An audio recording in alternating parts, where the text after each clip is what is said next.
Assalamualaikum warahmatullahi wabarakatuh. Alhamdulillahi rabbil alamin wal aqibatu lil muttaqin wala adwana illa 'alal zalimin wassalatu wassalamu ala asrafil anbiya'i wa mursalin wa ala alihi wa sahbihi ajma'in, amma ba'du. Sahabat sekalian, misi utama diutusnya Nabi Muhammad SAW ke muka bumi ini ialah untuk memperbaiki akhlak mulia manusia. Syekh Yusuf Al-Qaradawi dalam bukunya Kaifa Nata'amal Ma'wal Quran menyebutkan salah satu tujuan dari syariat Islam ialah untuk mensucikan hati manusia, dan meluruskan akhlak. Dalam sebuah hadis, innama bu'istu li'utamima makarimal akhlak. Sesungguhnya aku Muhammad, kata Rasulullah, diutus hanyalah untuk menyempurnakan, memperbaiki akhlak manusia. Hadis riwayat Al-Baihaqi. Sahabat sekalian, dengan modal akhlak yang mulia, Islam tidak disebarkan di Jazirah Arab dalam tempo yang sangat singkat. Sangat tidak benar apa yang dikatakan kaum orientalis bahwa kekuatan Islam ditegakkan dengan pedang. Islam bisa tegak di muka bumi karena keluhuran akhlak dari para penyebarnya. Salah satunya Rasulullah SAW. Kita bisa membaca sejarah bagaimana akhlak Nabi baik di Mekah maupun di Madinah. Berkat keagungan akhlak beliau, masyarakat bisa dengan mudah menerima ajaran yang dibawa oleh beliau. Kebenarannya akan meresap cepat dalam hati sanubari bila disampaikan dengan cara-cara yang santun, seperti yang dicontohkan Nabi Muhammad SAW. Sahabat sekalian, berbicara mengenai moral saat ini sungguh sangat memprihatinkan. Bagaimana tidak? Hampir setiap hari media cetak maupun elektronik mengabarkan kepada kita perihal kerusakan moral, mulai dari tingkah laku para pemimpin hingga kenakalan remaja yang melebihi batas. Fenomena sosial yang terjadi saat ini sungguh di ujung kehancuran. Padahal moralitas merupakan pranata yang paling utama untuk menata masyarakat. Salah satu penyebabnya adalah moralitas dipahami secara teori belaka. Sudah berapa banyak seminar diadakan, tabligh akbar, pertemuan-pertemuan Islami, sudah berapa sering pelatihan-pelatihan dilaksanakan, dan sudah tak terbilang khutbah-khutbah pun di setiap tabligh akbar dan Jum'ah sering diperdengarkan. Tetapi semuanya seperti angin lalu, tak ada imbas dan manfaatnya, karena seruan-seruan itu dianggap formalitas belaka. Nauzubillah. Jika nasihat-nasihat sudah tidak dianggap, berarti kerusakan akhlak sudah mengerikan. Bukankah Allah Subhanahu wa taala berfirman dalam surah Al-Asr? Bismillahirrahmanirrahim. Wal 'asri innal insana lafi khusrin illa allazina amanu wa 'amilus solihati wa tawassaw bil haqqi wa tawassaw bis sabr.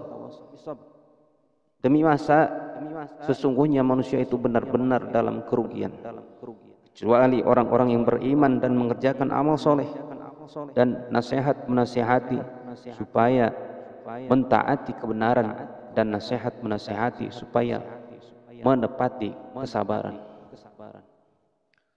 Sahabat sekalian, moral harus diwujudkan dalam bentuk tindakan, bukan tulisan. Pelaksanaan bukan kekuasaan, pengamalan bukan hafalan, kenyataan bukan penataran, esensi bukan teori. realitas bukan identitas, dan seterusnya. Keberadaannya tidak bisa dibuat-buat, dipalsukan atau sekedar simbolik semata.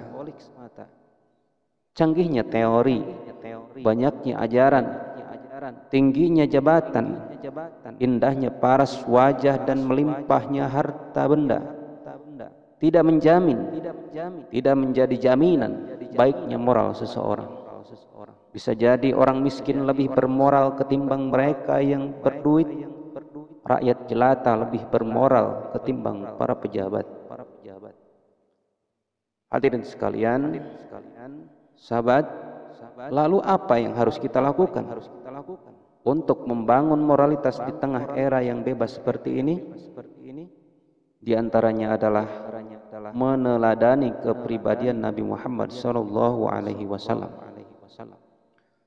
Beliau telah memberi contoh kepada kita bagaimana mengatur negara yang baik dan masyarakat yang bermoral. Rasulullah selalu menekankan aspek-aspek kebaikan, kejujuran, kesolehan, dan keadilan bagi semua kalangan, tanpa memandang warna kulit, keyakinan, ataupun strata. Selain itu, Rasulullah SAW pun selalu berpesan agar umatnya tidak menuruti hawa nafsu, karena hawa nafsu sumber kemungkaran dan kemerosotan akhlak.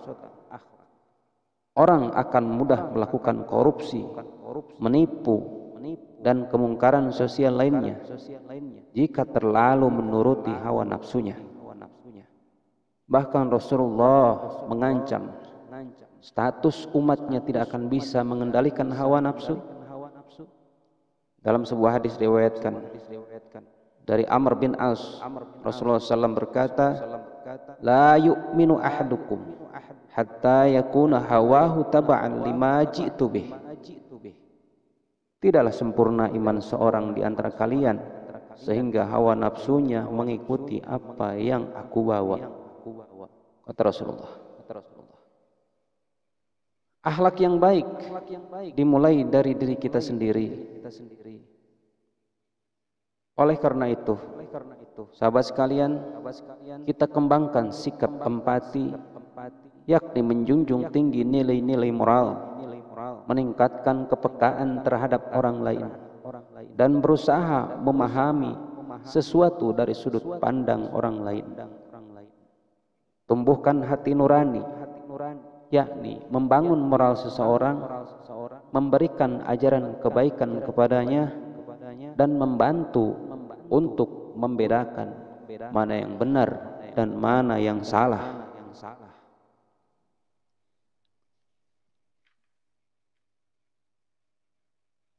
Sahabat sekalian, itulah contoh dari tauladan baginda Rasulullah SAW yang telah memberikan pelajaran kepada kita bagaimana caranya untuk menghadapi arus moral yang sangat merosot di era bebas pada zaman sekarang ini.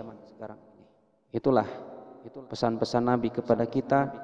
Semoga kita bisa melakukan dan melaksanakan, meladani, dan mari kita memperbaiki apa yang sudah Rasulullah SAW contohkan. Marilah kita sama-sama amalkan.